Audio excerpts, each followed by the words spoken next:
You're watching BBC News. You join us here in southern Israel, in the kibbutz of Nir Oz, in front of the one of many homes in this community, which used to be home to some 400 Israelis. Now only 2 people live here.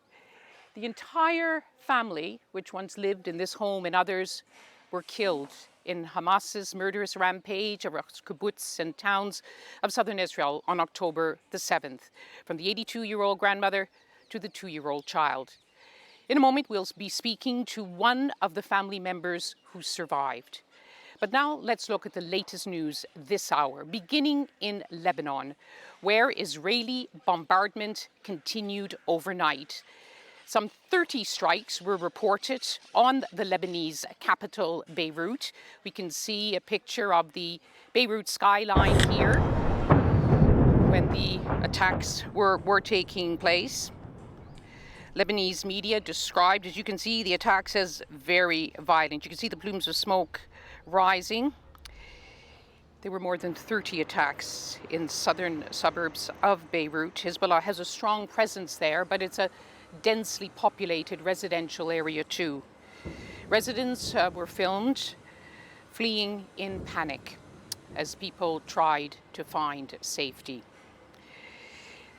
Meanwhile, the southern border remains tense. Hezbollah fired some 30 rockets into northern Israel last night. The air raid sirens sounded. Most people have been evacuated from this area over the past year, but some are reaching beyond the areas declared military zones by Israel. Let's get a look at all the latest developments. We have this report from our correspondent, Will Vernon. The bombing in Beirut goes on. Giant flames leapt into the night sky over the city's southern suburbs. Several secondary explosions appear to have been caused by the initial strikes. Shortly before the blasts, the Israeli military sent out an urgent warning to the area's residents that they should evacuate immediately. As the explosions continued, planes were still seen landing at Beirut airport. Today, another evacuation flight for British nationals is due to leave. The UK government says no more are planned.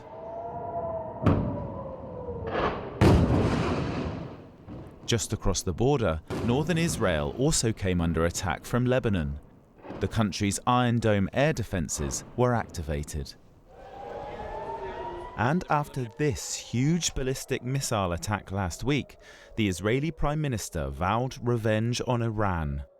No country in the world would accept such an attack on its cities and citizens, and nor will Israel. Israel has the duty and the right to defend itself and respond to these attacks, and it will do so. In Lebanon, urgently needed assistance is being rushed into the country. Aid agencies say the humanitarian situation is rapidly getting worse. This escalating conflict has now forced more than 1 million people from their homes, and with tensions rising across this region, it's ordinary civilians that are feeling the pain. Will Vernon, BBC News.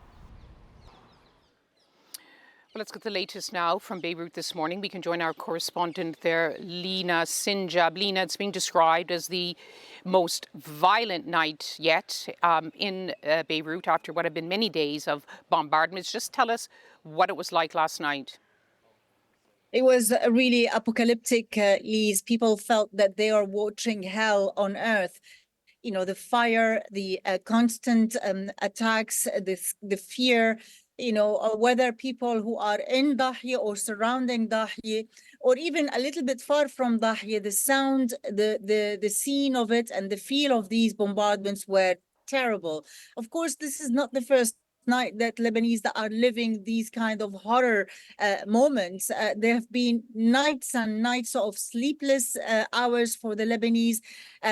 Airstrikes overnight and, destruction during the day that they look after. They see, people fleeing. There are dead people. It's just an attack after the other.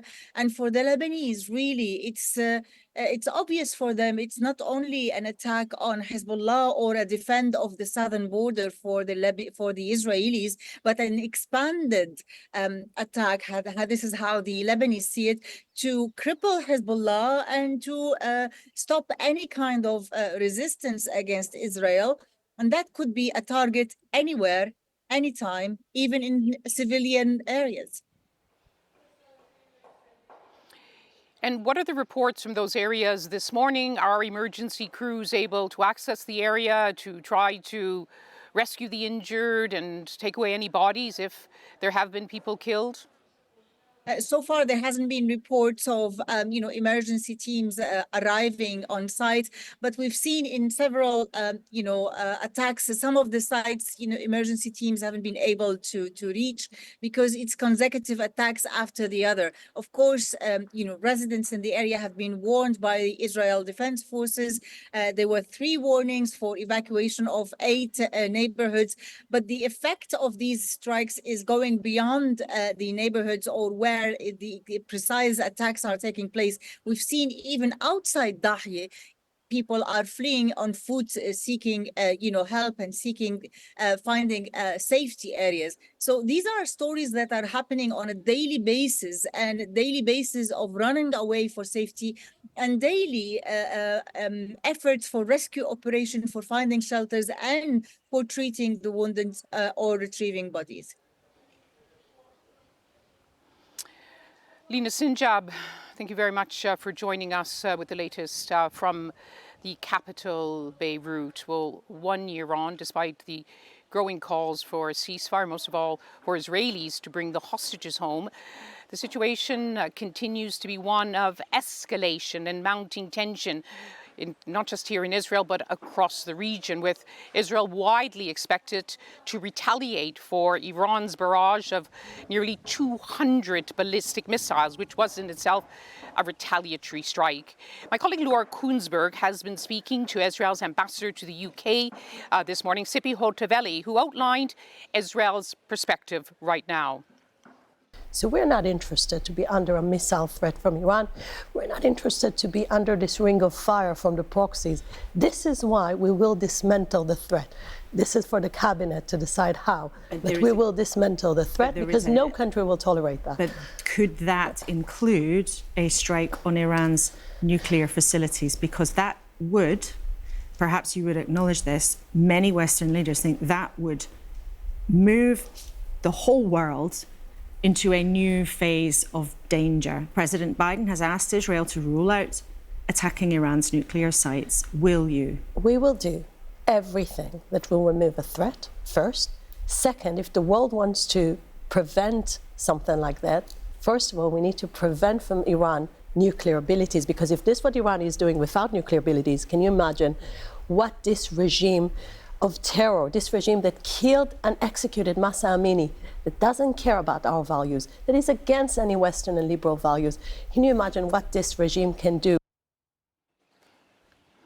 Israel's ambassador to Britain outlining Israel's war aims now. But even as the war intensifies across the border in Lebanon, and also tensions escalate with Iran, the war in Gaza goes on. These are the latest developments. Now we can take a look at the map of that area where Israeli forces, they say they've encircled Jabalia in northern Gaza again, saying that Hamas is trying to rebuild its capabilities in the north. Israel says it struck dozens of targets before troops moved in, including weapons storage sites and underground infrastructure.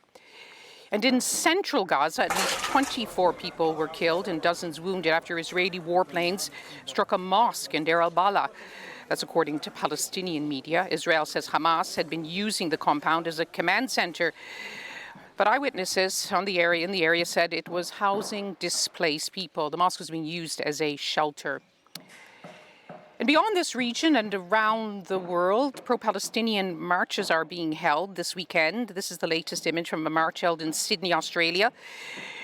All of them come, of course, just as this terrible anniversary, the 1 year on since the attacks of October 7th in southern Israel in kibbutzes and in towns across this area and triggered this current conflict that we are reporting on today. In a moment, we're going to speak to a resident of this community, this kibbutz of Nir Oz, but let's get the latest from our correspondent in Jerusalem, John Donnison.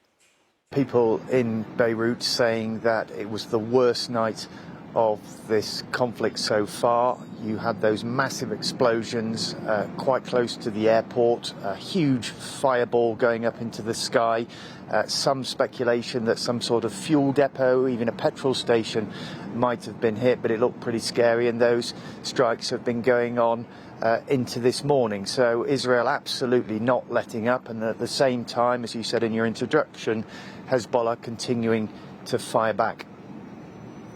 And have Israel given any indication of what plans they have in their response that we're all expecting to the Iranian missile attack?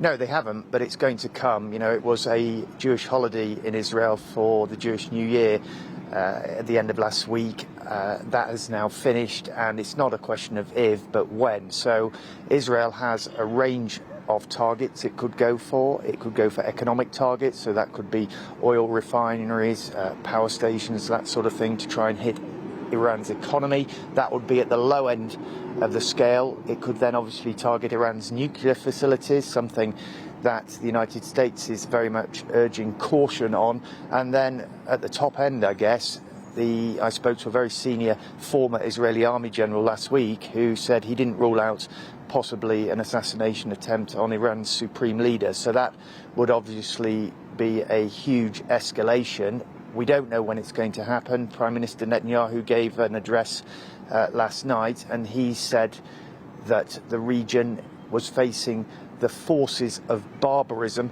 led by Iran. So that strike is going to come. We just don't know when.